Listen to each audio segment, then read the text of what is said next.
Big boss मराठीमुळे घराघरात पोहोचलेला जय दुधाणे अडचणीत सापडलाय.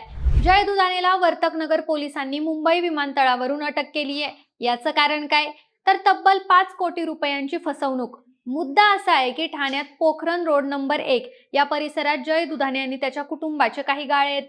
हे गाळे आधीच एका खासगी बँकेकडे तारण ठेवले होते.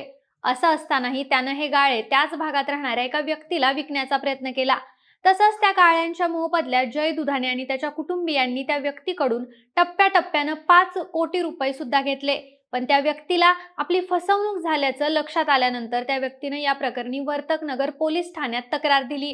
त्यानुसार गुन्हा दाखल झाल्यानंतर वर्तकनगर पोलिसांनी जय दुधाणे याला विमानतळावरून अटक केली.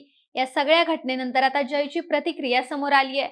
वडिलांची जबाबदारी मी घेतल्यामुळं मला वाटतंय सगळं माझ्यावर उलटलं. मी कुठं पळून गेलो नाहीये. जे आहे त्याला मी सामोरं जाणार आहे. पोलिसांनी माझ्या कुटुंबातल्या सगळ्यांवरच गुन्हा दाखल केलाय. त्यांनी माझ्या आजी आजोबांना देखील सोडलं नाहीये. गाळा विकल्यावर अफवा कोण पसरवतं ते समजत नाहीये. हा गुन्हा खोटा आहे असं जय दुधाणेचं म्हणणं आहे.